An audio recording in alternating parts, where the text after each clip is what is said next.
ہوا و حرص والا دل بدل دے،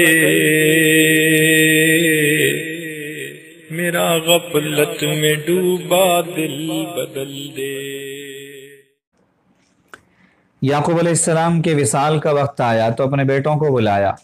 قرآن کہتا ہے ام کنتم شہداء اذ حضر یعقوب الموت اذ قال لبنیہ ما تعبدون من بعدی قالوا نعبد الہک و الہ آبائک ابراہیم و اسماعیل و اسحاق الہ واحدا ونحن لہ مسلمون۔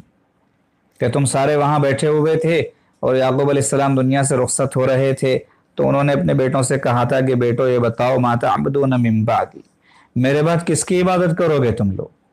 ہاں، یہ نہیں کہا کہ میرے بعد کھاؤ گے کیسے، میرے بعد کماؤ گے کیسے، میرے بعد رہو گے کیسے، کہا ما تعبدون من بعدی، میرے بعد کس کی عبادت کرو گے، کس کے بندے بن کر جیو گے؟ قالوا نعبد الہک، انہوں نے کہا کہ ابا جان آپ کو جیسے دیکھا ہے آپ کے پیارے اللہ کی عبادت کرتے ہوئے ہم بھی ویسے ہی کریں گے، نعبد الہک، آپ کے اللہ کے بندے بنیں گے، وَإِلَٰهَ آبَائِكَ، آپ کے جو آبا و اجداد تھے نا، آگے نام بھی لیے قرآن نے، ابراہیم، اسماعیل، اسحاق، ان کے جو اللہ ہیں نا ان کی عبادت کریں گے۔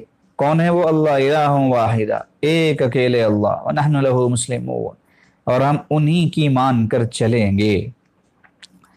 آج کے دور میں اولاد کے تعلق سے اس طرح کی فکر کرنے کی بہت زیادہ ضرورت ہے، اس لیے کہ فتنوں کا دور ہے، انتہائی نازک دور ہے، ایمان بڑی مشکل سے بچے گا، وہ دور میں ہم داخل ہو چکے ہیں۔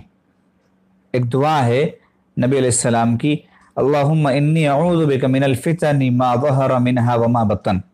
اس دعا کو معمول بنائیے پانچوں نمازوں کے بعد، پہلے نمبر پر یہی دعا کیجئے، اس لیے کہ جو فتنے جنم لینے والے ہیں ابھی تو کچھ نہیں دیکھا، ابھی تو جو دنیا دیکھنے والی ہے ان فتنوں میں اگر ہم گرفتار ہو گئے تو ایمان کا سلامت رہنا مشکل ہو جائے گا، اس لیے فتنوں سے حفاظت کی دعا پہلے نمبر پر کیجئے۔ اگر فتنوں سے حفاظت ہو گئی تو انشاءاللہ ایمان سلامت رہے گا، اپنا بھی نسلوں کا بھی۔ اللہم انی اعوذ بک من الفتن ما ظہر منہا وما بطن، اے اللہ میں آپ کی پناہ مانگتا ہوں تمام کے تمام ان فتنوں سے جو آ چکے، وما بطن، اور جو ابھی آئے نہیں آنے والے ہیں۔ اگر یہ دعا قبول ہو گئی تو قیامت تک کی نسلیں انشاءاللہ فتنوں سے محفوظ رہیں گی۔ تو بچوں کے تعلق سے فکر اس بات کی کرنی چاہیے کہ میرے بعد کس کی عبادت کرو گے۔ ابراہیم علیہ السلام نے بھی یہی وصیت کی تھی، وَوَصَّى بِهَا إِبْرَاهِيمُ بَنِيهِ وَيَعْقُوبُ يَا بَنِيَّ إِنَّ اللَّهَ اصْطَفَىٰ لَكُمُ الدِّينَ فَلَا تَمُوتُنَّ إِلَّا وَأَنْتُمْ مُسْلِمُونَ، کہ میرے بیٹو اللہ ہی کی عبادت کرنا، اللہ نے تمہارے لیے دین کو پسند کیا ہے نا، بس اسی دین کو اپنے سے لگائے رکھنا، اسی دین سے چمٹے رہنا، یہاں تک کہ جب تمہاری موت کا وقت آئے تو تم اللہ کے بندے بن کر دنیا سے جاؤ۔ تو قرآن کیا سمجھا رہا ہے؟ ابھی امید ظاہر ہوئی، دعائیں کرو، ماں بھی دعائیں کرے، باپ بھی دعائیں کریں۔ کب تک دعائیں؟ جب باپ دنیا سے جا رہا ہے، رخصت ہو رہا ہے، کہہ رہا ہے تمہیں موت نہ آئے مگر اس حال میں کہ تم اسلام پر رہو، تو بچے کی پیدائش سے پہلے سے لے کر اس کی اپنی، یعنی جو باپ ہے یا ماں ہے، اپنی موت تک ان کے لیے دعائیں کرنی چاہیے۔ اچھا، اور اس کو دعائیں کرنے والا سکھانا بھی چاہیے۔ دعائیں کرنے والا کیسے بنے گا؟ دیندار ہوگا تو بنے گا، دین کا علم پڑھا ہوگا تو بنے گا، اللہ کی محبت ہوگی تو بنے گا۔ چنانچہ نبی علیہ السلام نے فرمایا جب انسان دنیا سے چلا جاتا ہے تو کھاتا بند ہو جاتا ہے، تین چیزیں ہوتی ہیں جو اس کے مرنے کے بعد بھی چلتی رہتی ہیں، یعنی ان کا ثواب اسے ملتا رہتا ہے۔ اس میں تیسری چیز کیا ارشاد فرمائی؟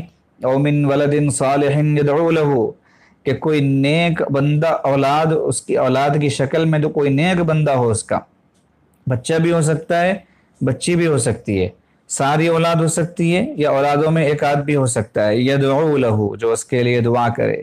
مطلب کیا ہے؟ جو اس کے اکاؤنٹ میں پیسے ڈالتا رہے تاکہ بیچارے کا روزی نہ چلتا رہے۔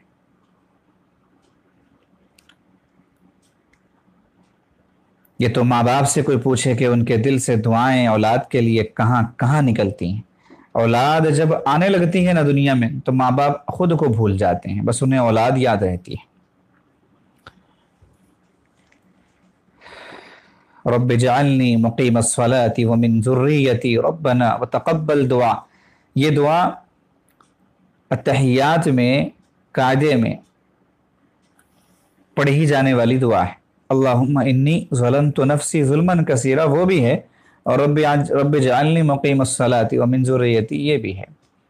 کبھی فرائض میں اللہم انی ظلمت نفسی پڑھ لے، اور نوافل اور سنتوں میں رب اجعلنی مقیم الصلاۃ، اور پھر کبھی یہ کرے کہ فرائض میں رب اجعلنی مقیم الصلاۃ ومن ذریتی ربنا وتقبل دعا یہ پڑھ لے، اور پھر سنتوں اور نوافل میں اللہم انی ظلمت نفسی پڑھ لے۔